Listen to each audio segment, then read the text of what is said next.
Okay, welcome to Briterion Bollection, episode 3, I think. Um, we we're taking a little break from the Rush Hour trilogy to segue to other things, and I thought I'd invite my friend and coworker Kris to the show. Say hi, Kris. Hi, everybody. And we figured, we talk shit about movies a lot, so why not record it and try to monetize it? um, and I figured, we wanted to stick to the Black History Month theme, so I decided to invite the whitest guy I knew to the show. Thank you. Thank you for that accolade. Yeah, yeah. Yeah. No, but I asked you, like, okay, what movies could we do to stick to the theme? Um, and you had some pretty good suggestions. uh, and we decided to settle on. You mentioned Blade, and I was like, that's great. And I was like, I really like Blade 2, especially. So we're skipping part 1 and going straight to part 2 because it's the best of the trilogy. And I don't want to get bogged down doing all these trilogies. I mean, they're pretty draining. So it's like, there's too many damn trilogies. If I do a trilogy, I'm just gonna like when I do Mighty Ducks, I'm only gonna do Mighty Ducks 2. I'm not gonna do Mighty Ducks 1. Please don't do the Mighty Ducks trilogy. Mighty Ducks 2 is the shit, Chris. Good Um, series. Good series. okay. So we decided Blade 2. Um, to at least there's an African American star in Wesley Snipes, and the great director Guillermo Del Toro. So Mm-hmm. why not, right? So Yes. with Blade 2, I remember. I guess it came out in like March 2002, so I would have been a senior in high school, and it was like a few months after 9/11. Um, I think my older brother was a big Blade fan, so he loved Blade 1. And when he saw Blade 2, he's like, oh, you gotta see Blade 2. Um, but I don't think I saw it in the theater because I was kind of more concerned about like terrorists trying to kill us at that time. Um, this is just a few months after 9/11, so I was thinking like, am I gonna get drafted or something like that? That was kind of what was on my mind at the time. I wasn't thinking about African American half vampire movies, you know. Did you see this in the theaters or no? I think I saw it on, went to old Blockbuster and walked through the aisles and picked out a. Hollywood Video, maybe? No. Yeah, like after a while. Um, Yeah, but I you wasn't. saw. What were you gonna say? Oh, I don't know. You you caught it on video. You caught it, Yep. like, needless to say. Yes. So, yeah, but I think it's the best of the trilogy, honestly. I actually, the only one I ended up seeing in theaters was Blade 3, and that was the worst one I could see in the theaters. It was horrible. Of course, with trilogies, usually. Yeah, yeah, you're right. You're right. I mean, Ninja Turtles 3 is horrible. Back to the Future 3 is horrible. A lot of people don't like Rush Hour 3. It's like people probably consider it the worst of the trilogy, but I love it personally. But Mhm. I guess that's just me being a weirdo. Um, as Me. usual. Right. Yeah, but Guillermo del Toro, I think he killed it. So we can get into the movie. So rewatching the movie, we see the New Line logo pop up in blood red. I love that. So we mentioned New Line on Rush Hour, so they're responsible for some pretty good trilogies. Hmm. New Yeah. Line cinema. Get Um, right to it with the blood on the first yeah, yeah, frame. exactly. Yeah, the logo is bloody. That's a nice foreshadowing Hmm. of the movie.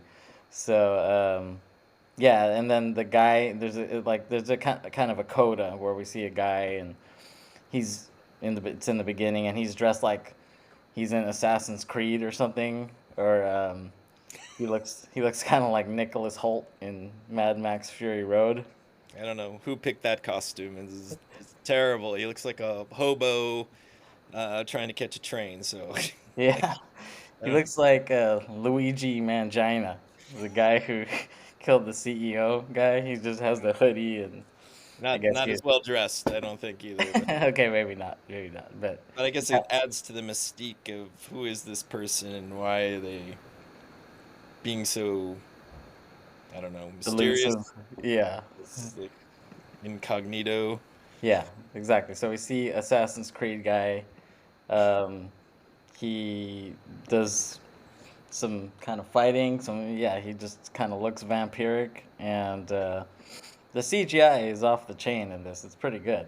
It's it's a lot better than Mummy 2, you know, where The Rock looked like a Tekken character. He looked like a Virtua Fighter character. He looked horrible. Um, Yeah. and yeah, it was horrible. So the CGI, well, Del Toro, he started as a makeup effects guy, so that's like near and dear to his heart, I would say. Hmm. Um, the whole makeup effects thing, it's kind of his thing. Um, and so we see that coda, I mean, the beginning where this Assassin's Creed guy is just kind of jumping around, killing people, and I love the Euro trashiness of it, and he gets like um, captured by these like kind of Nazi-ish looking people. I like the allusion to the Nazis. It's pretty cool. Hmm. Um, and around this time, the style is very like Matrixy. So you see tons of people in like black leather trench coats in this, and all kinds of stuff like that. And the Assassin's Creed guy gets like strapped down with like a Nazi nurse and this other Nazi doctor guy, and he has these like syringe fingers. It almost kind of looked like an homage to Freddy, kind of, right? A little Freddy Krueger, New Line homage there. And as soon as that guy's gonna like stab him with the syringes, the Assassin's Creed guy starts like doing this evil laugh, like ha ha ha ha, like I've tricked you. I'm really a vampire, and then we see him kind of suck into them, and then it kind of cuts to the opening credits and like the cheesy kind of Matrix Euro trash electronica music intro, and then we see like um, Blade's backstory, basically. Um, in case you forgot, it's a nice little reminder of the first movie, his little origins, and we see his half vampire, half human mythos. Like we've seen this half vampire, half human mythos before. Yeah. For me, the best example of this really is Vampire Hunter D, which is a Japanese anime manga. They've done a couple movies, and I love those movies. Have you ever seen those? Not too familiar with them. I mean, I've seen it maybe a long time ago. Yeah. Yeah, Vampire Hunter D. Like ideally, I would be the director of a live action version of this. Maybe maybe like 10, 20 years ago, you could have casted like Johnny Depp in this role where he's just kind of this long-haired gothic dude, and so the whole thing is he's what they call a damn peel, quote unquote. He's half vampire, half human, and it's really the same sort of Blade storyline, but um, Vampire Hunter D's story is that he's in like a dystopian future, even though it looks like the 1800s or something, 1700s, but he's like in this dystopian future, and this count kind of rules the whole land where he lives, and he's like a vampire hunter killer for hire, basically. It's really cool. If you've never seen it, you should check it out. I'll lend you the DVD or VHS someday, Chris. Perfect. Maybe just Yeah. on 8 track or whatever. Yeah. I mean, the original is kind of old. It probably came out like 86 or 87. But Hmm. they did a sequel in 2000 called Bloodlust, Vampire Hunter D Bloodlust. And that one it's more updated if you can't stand the old, 80s, animation. The 2000 one is more updated. But yeah, they're both great. And Blade, I feel like, is also in that same sort of like. Can you think of any other stories like that where it's like half human, half vampire? I not off the top of my head, no. But it's he's super cool because he's got all the benefits, right? He's got all the powers of the vampires without any. He says without any of the downsides, but he's still taking that like serum, so he doesn't have his thirst for blood. But he doesn't. He's not affected by the light and by silver and crosses and any of the stuff that would normally affect any vampires. Not in this film. They get away from that like biblical stuff, which is kind of hokey anyway. Like holy Yeah. water and um, crosses and things like that. But um, yeah, it's super cool. Superhero kind of with all these abilities and powers. Right. And so part of why we chose to do this movie is because you're a comic book guy, Hmm. especially 80s, 90s, right? That was kind of my era too, even though I'm younger than you, a lot younger. Not that much younger. The 90s was, I was a kid and I was really into the comics at that time. Like, what was the first time you heard of Blade? Was it in one of the comics? I think he might have been like in a Spider-Man, maybe. I don't know. Yeah. I'm sure he was in one of the mainstream ones, and I was just like, who is this guy? And I Right. didn't really feel him at the time. Like they didn't draw him out as much as they could have. Yeah, they could have done a lot more with him, and I think the movie was kind of a coming out party, the first one. Anyway, it was a big hit. People weren't kind of expecting that. Um, and the guy Avi Arad, he was like the Marvel exec at that time. Maybe he still is, but he's like some Israeli mafia guy or something like that. And he he owned Marvel at that time, and he was part of like the X-Men, all those cartoons in the '90s, and he was instrumental in making Blade, and he wanted that to be like the first real Marvel movie because he was like, oh, like he's like, we need a black character. We need a black. Like he will be like, if we have a black in hip hop, like it'll be a success or whatever. And I guess he was right because Yeah. it did do pretty well, surprisingly. And Wesley Snipes had a really good run in the '90s, and this was kind of almost the end of that. I mean, Blade 2, I would say, is kind of the end of that, and then he has tax problems after that, and that just derailed his career. It was all you can blame Uncle Sam for the end of Wesley Snipes' run that he had. um, so yeah, we see now, and then we finally see Blade in the movie, and after the origin, we see him fighting like vampire dudes on motorcycles, and it's it's pretty good fight scene, honestly. Oh yeah. Um, he's kicking a lot of ass, and I think Guillermo really wanted to show off his action side because at the time I wasn't that familiar with Guillermo. I saw Mimic, I saw that in the theater, and it was like okay, it wasn't as great as I would hoped, and I think he'd probably say the same thing. It was, I love Mira Sorvino, but with just a lot of disgusting bugs everywhere and stuff. It was like, I don't know. Did you see Mimic back in the day? Yeah, it wasn't doing it for me. Yeah, it wasn't that great. Yeah. So I was like, okay, the guy from Mimic is doing this movie. It's kind of weird, but I mean, he hit it out of the park. And then Mhm. after that, then we found out how great Guillermo was. I know you're a big Strain fan, right? Oh yeah, it was a great series. Yeah, And and changes the vampire mythos that we know pretty much as far as how they yeah, feed and things like that with the right. proboscis and the face splitting open, and it's just horrifying. Yeah, It's, yeah, you exactly. wouldn't want to experience that. So we see that first fight scene, and he's kicking a lot of ass. Yeah, that's great. It's a pretty good fight scene. A lot of motorcycle action. I think Guillermo really wanted to show off his action chops. I think he's a fan of these like Japanese, uh, Chinese movies, and I think he was just trying to show off that he has the action chops. Um, and so he kicks some ass, and then he lets the cheesy mullet fat guy go for whatever reason. I guess he just wants to. We don't know at first. He just wants to send him a message or something like that. Didn't have five Um, seconds to kill him. He's like, just go away. Yeah, I'll get to you in a little bit. yeah. He Little was lady. like, yeah, he wanted to play with his food a little bit. Um, yeah, so he let him live momentarily for the moment. Um, and then he goes into this like lab and he sees Chris Christopherson in suspended animation. And his character is Whistler, which I don't know. Was he in the comic? Do you remember a Whistler guy?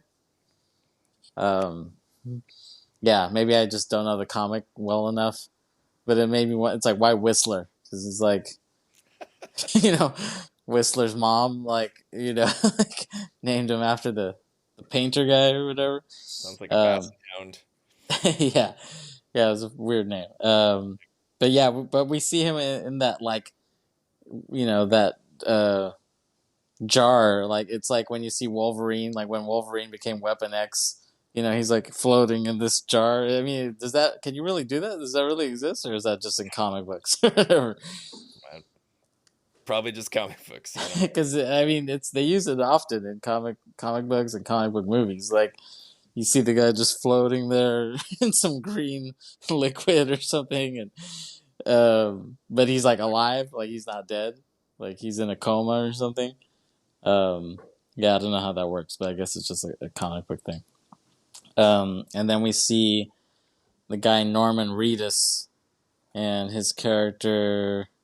Forgot what his character's name is. But he's a Blade's assistant or whatever. He's like his guy in the van, like kind of like Tom Arnold in True Lies, kind of. He's like he does reconnaissance and stuff like that. He never fights. He's just in the van or he's in the chair, kind of like the kid from Spider-Man: Homecoming. He's his friend. He's like, I'm the guy in the chair. Yay! Like I can I can look up stuff on computers and cameras and stuff like that. Blade was So desperate for someone to fill Chris Christopherson's shoes, and he came up with this putsy guy who can't fight, he can't do anything. He's just, I guess he's really good with tech. So yeah, he's like his geek squad, basically his one man geek squad. Um, and that actor Norman Reedus, I guess this is post Boondock Saints, but pre Walking Dead, and whatever the hell else he did. I know he got I guess he's married or he's with Diane Kruger, the German actress, um, from Inglourious Bastards. She's pretty good. Um, but yeah, I hated Boondock Saints. FYI, I hated that movie. Did you like that movie? yeah, that was pretty cool. That's And cheesy. shoot 'em up films are always great. Yeah, but there wasn't even that much action. It was like you should watch the documentary on the dude who made that, who directed that, because that ended up being his only movie or whatever. I think he got blacklisted kind of after that, but not for Me Too stuff. Even though he probably did do some Me Too stuff, but he's just not famous enough that people don't care. But it's a pretty good documentary because you see him somehow that became a hot script. It's called Overnight, the documentary, and that became a hot script. And then he got dudes out of the yin yang. Like every dude in Hollywood wanted to be in Boondock Saints. I'm like, really? Like, script is shit. Like, but if you watch the documentary, you see like Sean Penn was hanging out, like, because he had a bar in L.A. or something. Mhm. So his goals were like to be a country singer or something like that, uh, and or director. Basically, he wanted to be like Tarantino if Tarantino could play like Garth Brooks type of music. You know what I'm saying? So he was kind of like becoming like a rock star, quote unquote, the guy. And yeah, all these guys wanted to be in that movie, but I was like, why? This script is horrible. Like, why the hell does Jeff Goldblum want to be in this? I digress. Norman Reedus, and then he asks Whistler. They take Whistler out of the suspended animation, huge, huge, like jar basically that he's in, Mhm. and he asks him, "How do you feel?" And he's like hammered shit, which I thought, Great line. yeah, pretty good Great line. dialogue. Yeah, exactly. But then he mentions hammer. I'm like, Was that Thor's hammer? Did Thor hammer some piece of shit? Um, What did they do to him when he was in there? That's what I want to know. I don't think we want to know, Chris. I don't think he wants to remember. Yeah, he's like, just Men in Black me, Men in Black that from my memory, you Yeah. know. Anyways, so I feel like going through the movie, I feel like the soundtrack should have had some tattoo in it. That probably could have made the movie even better. Um, could have fit the sound for sure. Mm, Definitely that era. yeah. Maybe they should have even had a cameo from Tattoo. That probably would have been good. In the club. Um, yeah, could have Hmm. been they could have been the Russian lesbians making out in the corner. They already had plenty of that in there. I think. I don't know.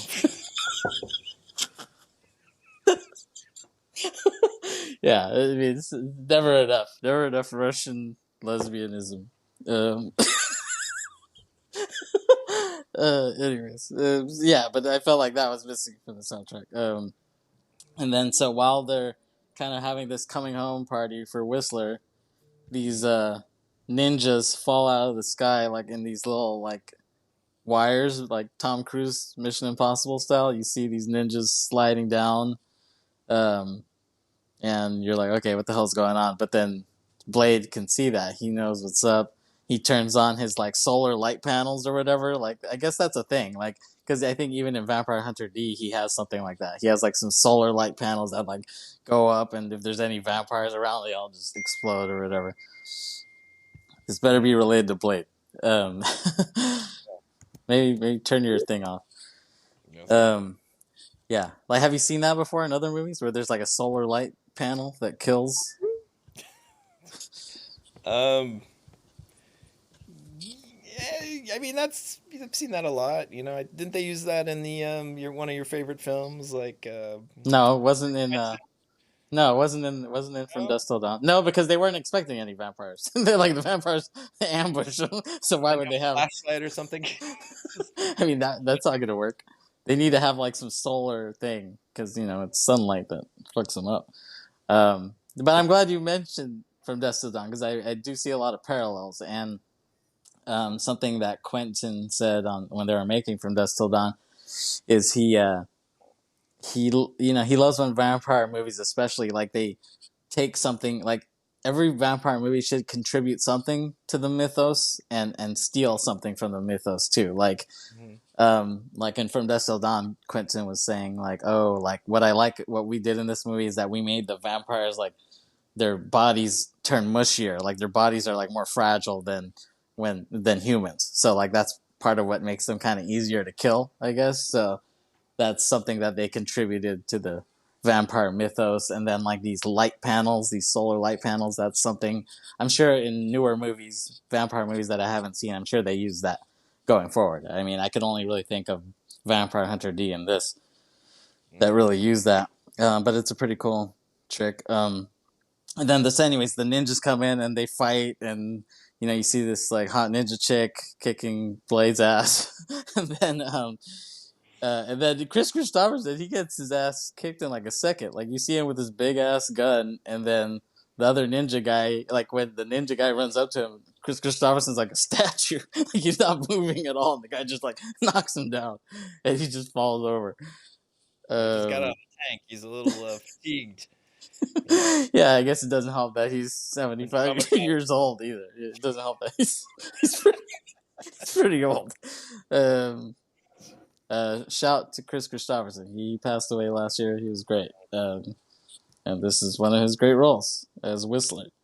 Um, yeah, but the fight scene was not very believable. They knock him out in 2 seconds, and then Blade and Blade and Whistler kind of like, okay, who the hell are you guys? They the fighting kind of stops, and who the hell are you guys? And then they take off their masks, and the one guy, Assad, he looks like Omarion from B2K. Like I thought it was him for a second.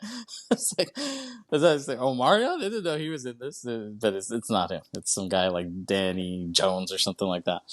Um, and Nisa, the female, is played by Leonor Varela. Is her name, Chilean actress.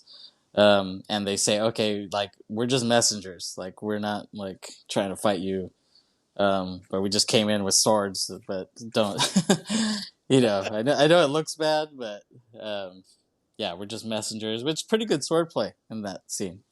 I think that goes back to the Japanese influence on Del Toro. I remember, like in 2004 or something, one of my friends who is Japanese, he was telling me, oh, like, because he read in some magazine or something that Del Toro, he was like in Japan in Tokyo, going to every like comic book store. He was just like trying to find any manga he could read. So he's a fan of Japanese fighting and movies, and that's why he ended up doing Pacific Rim, because that's basically a Japanese, Godzilla robot movie. Mm. Which I love that movie. I hope to do Pacific Rim someday on here. Um, but yeah, it was a good fight scene. And so Blade is invited by this Vampire Nation Council. That's what they said they're called, where they meet the Overlord Eli Damaskinos. And he kind of, you see him, he kind of looks kind of Gary Oldman-ish from Bram Stoker, like the bald and the creepy, the Children of the Night, like type of thing that he was going for. Looks like an evil Sith. Like Yeah, face is all melting and. yeah, yeah. Basically, good impression of a Sith, Chris. Doesn't look Um, too healthy. yeah, and so they kind of give him the rundown. So like, okay, the Assassin's Creed guy from the beginning, they're like, he's crazy because he feeds on humans and vampires. So they're like, okay, they're kind of, they tell Blade, hey, we need your help because, you're the vampire hunter. This guy's going crazy, feeding on humans and vampires. So we need your help. So he's kind of like, okay. And it's funny. I like how Assad, because I guess the people, the like that Assassin's Creed guy, the vampires he creates, Assad says they're like crack addicts or something like that. Like they're like really, crazy vampires than normal. Um, so it was cool to see like modern day Transylvania, Romania, Euro trash elements. I love that. It's just it was like that orgy scene or dance scene from Matrix Reloaded, but in a smaller form in the club. But yeah, so you saw like it cuts to a scene where we get to see that Assassin's Creed vampire guy, and he kills some guy, and he eats first. Like he has like some other underlings, like, but the main guy eats first. He's like, and then he walks away, and then the other guys come up and like start feeding on him too. Like they get his sloppy seconds or whatever. Like, is that how it works? He's the main man. The boss, he's the man. He's like, The alpha. He's he's the like, creator, so yeah. He's like, I'm good. You can have the rest. Like, basically, it's kind of funny. So then this Vampire Nation Council, they kind of show their motley crew that they put together. This is a ragtag motley crew. the blood Um, yeah, you got Donnie Yen in an early role, like early Western role. He was already big in Hong Kong, and I guess that's why Guillermo casted him because he's a fan. So we Mm, see Donnie Yen. I guess he plays Snowman. Is that the character he plays? And I think so. uh, uh, Guillermo favorite Ron Perlman as Reinhardt, and I guess he's supposed to be racist or something. He kind of like alludes, says some kind of subtly racist shit. Um, and then there's another guy named Chupa, like Chupacabra, like I guess because of the suck, because Chupa means suck in Spanish. And then you got the one chick who looks like Run Lola Run. Um, Yeah, she didn't fit in with the whole crowd. I don't. no, I mean I thought it was kind of cool. It's kind of anime-ish. I think that's why Mm, he threw her in. I mean, if anything, they should have casted Franca Potenta from Run Lola Run. That probably would have been good casting if they got her. Um, and like when I see this, it's like how I would have wanted a Ghost Rider movie. You know what I'm saying? Like if they really did Spirits of Vengeance, the movie. Like, I think it would have been cool if they did it like this, where you just have like tons of guys like trying to kick ass. I thought that would have been really cool. Um, so yeah, Perlman is a big favorite of Guillermo. He's in Pacific Rim. He's in I don't remember what else. He's in Hell, what? Oh yeah, yeah, yeah, yeah. Hellboy. Yeah, yeah. He yeah. plays the titular Mhm. Hellboy. Did a great job. Yeah, yeah. That's why they only made two with him, and then they're like, "We're no." I think the studio was just like, "No, like we've given you enough money on this. We're not gonna give you a third. Like we gave you one chance, wasn't that great? Gave you another chance. It was slightly better, but still not good enough." The world wasn't ready for Hellboy at that time. Yeah, I mean they've done it like the guy. So the guy from Stranger Things, they used him in the reboot that bombed, and then they just recently like did another one with like some random ass guy. I don't know. Did you see that? Like there was another reboot of it. Google it. But it looks even horrible. Like it looks even worse than these other ones.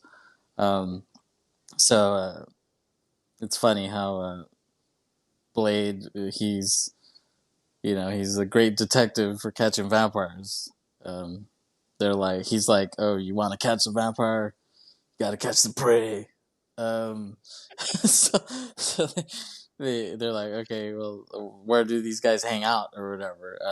So he's asking where these vampires hang out around here, and the chick Nisa, she's okay, well, let's go to the House of Pain, which is, I guess, that's the club that they go to. And I was thinking they're gonna start playing Jump Around with That would that have been name. good. Yeah, electronica remix Jump Around. That would have been cool. um, but they have some badass vampire killing weapons when these guys start to strap up. You Hmm. know, it's Yeah. pretty damn cool. It's awesome. Um, it's almost. I mean, part of it reminds me of Lost Boys, like when they kind of gear up. Like I think every vampire movie kind of has that. Like the loading up on ammo scene. You see it in Lost Boys. You see it in From Dusk Till Dawn. And this is kind of continuing that, and kind of seeing this movie with having like a team of people. It also reminded me of Predator, actually, which Hmm. I love that movie.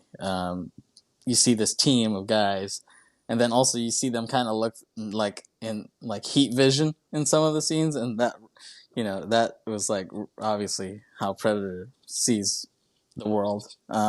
Yep. That hammered home like the kind of Predator influence on the movie. Um, and then we hear this Mos Def Massive Attack song as they walk into the club. They're like strutting in. um, yeah, they go into the club and it's pretty cheesy. It's like a vampire night at the Roxbury. It's pretty damn cheesy. And then they walk by some bald chick and she's having like a chunk of her flesh cut out. Is that what's happening there? I don't know, out of her back or something. Is that Yeah, what you're talking about? yeah, That was well, yeah. I was like, what the hell's going on there? Like, bar. I don't know. yeah. I know some people are into that, but I don't think they bleed like that. They're into like piercing themselves, but that's just cutting meat out of you. Like, I don't know if that could be a trend. Um, and then it's funny because they're like kind of scouting the club, and then there's some tension between Reinhardt and Blade. Like, and that's another Predator thing with the red light. The scope gun. Like he had it on him, but then the dude is like, "Oh, watch out." He's like, look up, and Blade's pointing right at him, and he has the red dots on him. And that's another, very Predator thing. And it's just funny because he's like, gotcha. And he's just standing there, and it's just chicks dancing around him while he's just standing there with a big ass gun. And it's just like, what the hell? Like, no one has any questions on this? That there's a random black dude with a big ass gun, and you're just dancing around him? Um, okay, yeah. So Norman Reedus, his character is Scud, That's his name. And so yeah, he is like the Tom Arnold True Lies guy. Um, we see him in the van, and he got Krispy Kreme donuts. I didn't even think that was in Europe at the time, so I don't know how he got that. And in the club, and then there's an all-out brawl. It's just like a total shootout. The club clears out. All the Russian lesbians leave, and unfortunately, yeah, they just shoot out the whole club, and all these bald guys in leather who look like Right Said Fred start coming out of nowhere. Um, I guess that's part of the rules of the movie. Like, I guess it's mandatory if you're a full on vampire, then you have to be bald, right? Like if you're half, you still have hair. Like Blade has hair, and the other chick, I guess, has hair. I mean, I guess were they vampire, like full on vampires? Like was the chick a full on vampire? She was born a vampire. She was born into that. She didn't want to be there, but it happened that way. So But she has hair. I guess that's what yes, separates. she's full 'Cause- blood. okay, but I guess the other guys were like Fine. next level crack addict, crack addict vampires. Yeah, but there was like so many bald dudes. Like I thought he was gonna be attacked by Moby, Billy Corgan, and Michael Stipes. A lot of bald dudes. Movie, so I mean, it makes sense. Yeah, a lot of bald dudes. That probably would have been scarier than the actual vampire. Um, but like we see them all kind of kick ass in that scene. Like they all get time to shine. You know. Then that Scottish guy, he gets fucked up. He got hella fucked up, and that's where we really see the vampire Assassin's Creed guy really use his mandibles. The mandibles come out. That's another Predator thing, like how Predator had the mandibles. I see a real influence there. Yeah, it opens up, and then like the little sucky thingies, like it's just disgusting. But I know Guillermo loves that, and I remember in the interview he was like, "Oh, you see him lick his brain," and he's like, "I love that." He's like, "I threw that in there just for fun." Like, yeah, Guillermo's pretty sick. It's the subtle touches that matter. Yeah, Filmmaking. yeah, he's a genius. Yeah, and so the vampire digs into. We see him dig into the Right Said Fred guy, and use the mandibles and the sharp tongue, and it's kind of like Alien meets Predator, like Predator mandibles, but the aliens come out stick thingy, um, and like it's weird. He like digs into his back. It's like really homoerotic. Like this vampire like digs into his back. Like I think this vampire wanted something with the Right Said Fred guy. But he's like, hey, I'm not gay, much less I'm not doing gay vampire sex. I'm with the Run Lola Run chick. And then I guess a Run Lola Run chick shoots that vampire off of him or whatever. They kill that vampire. But then you see like that guy, he got like bit like on his shoulder or something like that. And that's another thing. So like in all these vampire movies, there's like always a guy who's like trying to hide it. Like he gets bit, but he's like trying to hide it. Like it's like a common theme I've kind of noticed there. Yeah, and it's like that because that happens in From Dusk Till Dawn too. There's a guy, the sex machine character. He gets bit, but he's like trying to hide it. Yeah, there's a lot of parallels with From Dusk Till Dawn. The only thing this is missing is the pussy speech from Dusk Till Dawn. From Dusk Till Dawn. I mean, it would have been funny to have Cheech Marin outside that place and be like, "We got Romanian pussy, Transylvanian pussy." It would have been hilarious. Blade has a good fight in the church, and it's kind of cool to see these European churches. It reminds me of Brothers Bloom, the film by Ryan. What's his name? Ryan. Forgot his name. He's the guy who did. He did. What's that damn movie? He did Knives Out. And he did Looper. Forgot his name, but he also directed Brothers Bloom, which actually I think is his best film. If you haven't seen that, you should watch that. It has a lot of cool Eastern European locales. And I guess so. These crackhead vampires, they're immune to silver and garlic. I guess is the Yeah. mythos here. Next So level. yeah, this is the next Dragon Ball. These are like Super Saiyan vampires, you know. Um, and then Scottish guy turns into a vampire, and it's pretty cool because you see Perlman, he like slices his brain open. That's like straight up anime Japanese. I love that. And then Blade, similar from Dusk Till Dawn, he shoots a hole in the church, and then sunlight breaks through and blows up the Scottish dude. Um, and then we cut back. We see the king Damaskinos. He's like eating Jello. It's like blood Jello. He's like eating this Jello. It's pretty disgusting. Delicacy. Yeah, Yeah. and then he like bathes in blood. He has like a bath of blood, literally. Um, but yeah, like when I see Nisa too, like she has like some gold thing around her, like some gold necklace type of thing, and she really looks a lot like the Count's daughter in Vampire Hunter D. I feel like he really kind of ripped that off. Um, and then they're I guess they're checking out one of the vampires they killed, and it's like a vampire autopsy scene. They open the mandibles, and it's pretty freaky looking. Yep. It's almost female genitalia looking kind of. Like maybe he was trying to go for some Freudian vampire elements. Um, and they're kind of they're kind of need to do a last stand. So Blade's like, "We'll hunt them during the day," and they're like, "What? Are you crazy?" And he's like, "It's the only way." Um, so they that's kind of the last act is kind of the final showdown.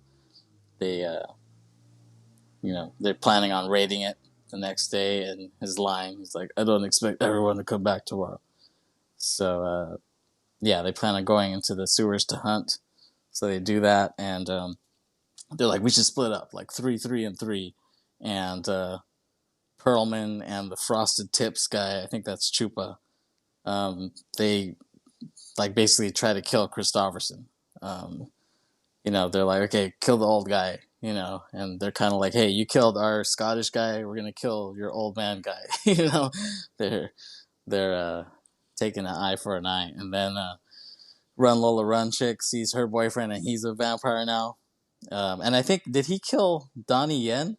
Because I feel like I missed that. Like I didn't see that, and then I feel like he was kind of sucking on some dude who looked like Donnie Yen.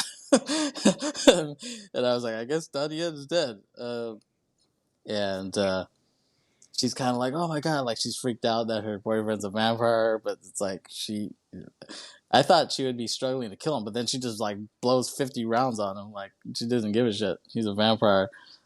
Um, but then they have a nice little. She opens the sewer, and they both die together with the sunlight hitting them. It's a nice little Romeo and Juliet sort of thing. Vampires dying together. The Omarion guy, he gets eaten by a bunch of Moby looking dudes in the water. Blade sets up like a light bomb underwater. It's like a solar light bomb. It's pretty cool. So, and like that's his plan. Like when that detonates, they want to jump out because they don't want to get hit. But when they jump out, he like slices them all up. It's a pretty good plan, honestly. Um, Frosted Tips guy, he gets eaten by a shitload of vampires. When I see them shooting all these vampires, I'm like, this would be fun. Like, I don't know if they ever did. I don't know if they ever did a Blade game, but it would be cool to just shoot mad vampires. That'd be hella fun.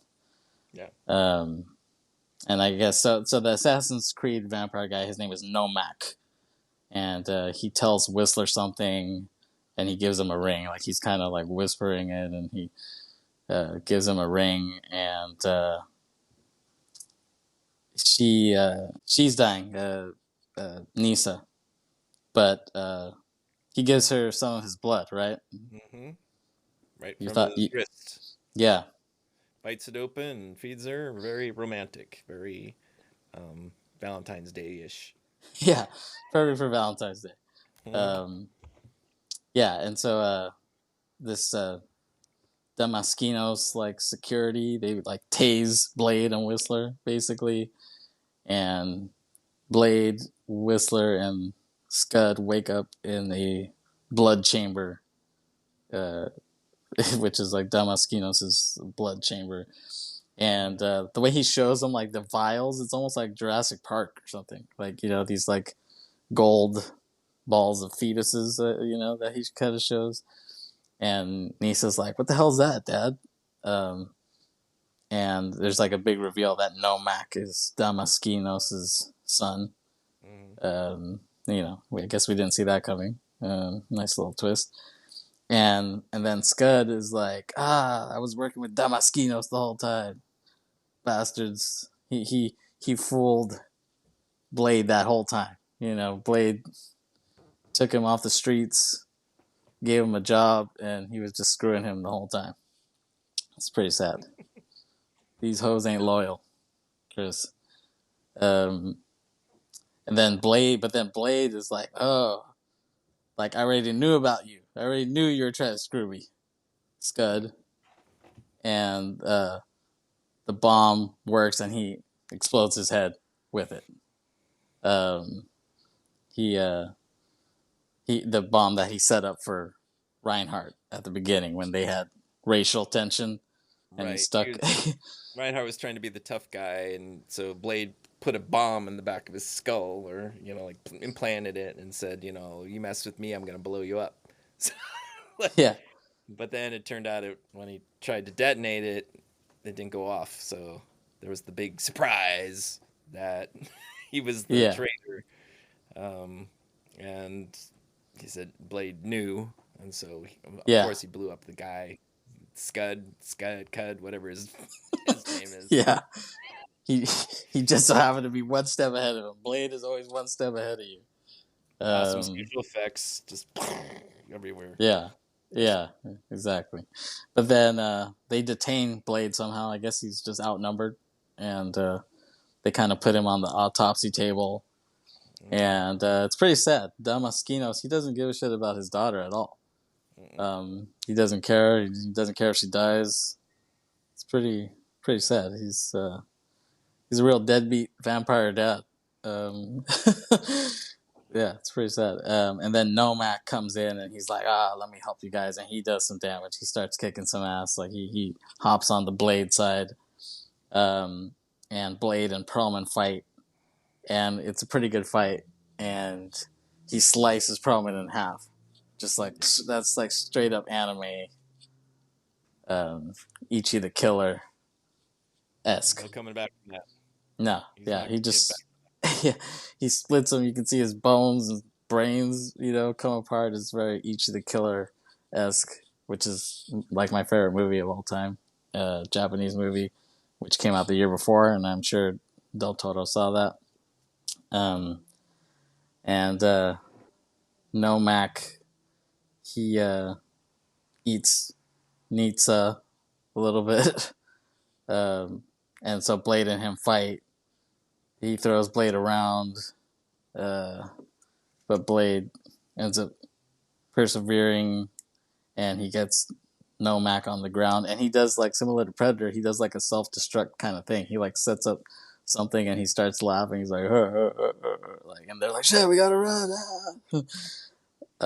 So yes, similar to the ending of the Predator when the Predator self detonates and he starts laughing and Arnold's running away like and then the explosions, really cool. Love that. Similar to that, yeah, they run out,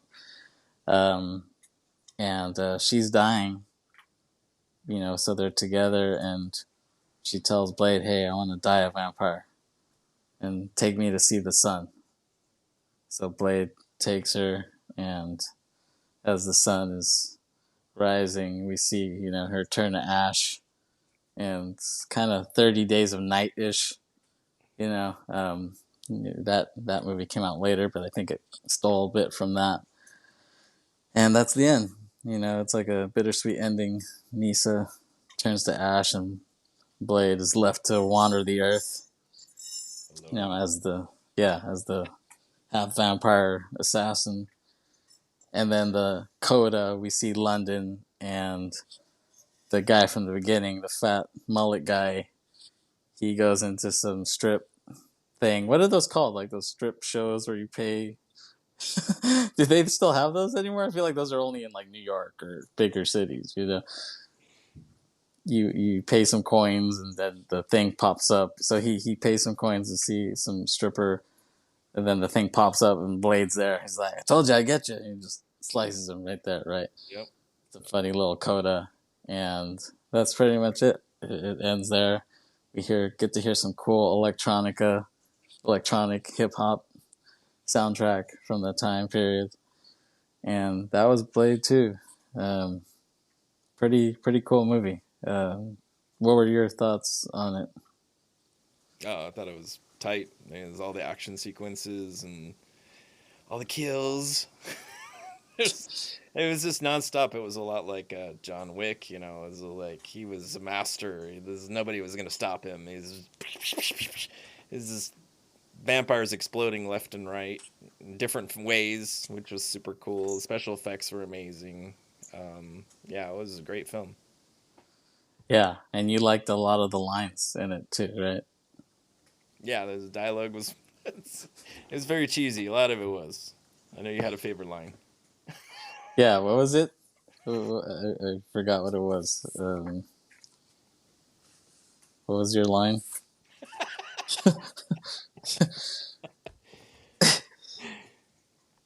You got it. No, I don't have it in my notes. Something about cherry cunt or something like that. You're one cunt hair away from hillbilly heaven. Hilarious. That was his big threatening whatever. Yeah, Like, yeah. well, I think that was that the what's his name? Was that the Reinhardt character? I think said that. Oh yeah, it was him or that Chupa guy, the Frosted Tips guy. Yeah. And let me mention that you have your master's in creative writing, so you know all about quality writing, and this fits this fits your barometer of quality writing, right? The last thing you think you'd hear out of somebody who's trying to be tough, but it's like, okay. Yeah, well, Creative came up. you got to have good lines in action movies. You have to have good one-liners, and that's just a part of it. Mm-hmm. So, thank you, Kris, for joining me today. We plan on doing a lot more films, right? Sure. Yeah, we'll see if we get another one soon. But if not, we'll see you next time. Thanks for joining me, Kris. Likewise. Have a good night. See ya. Bye.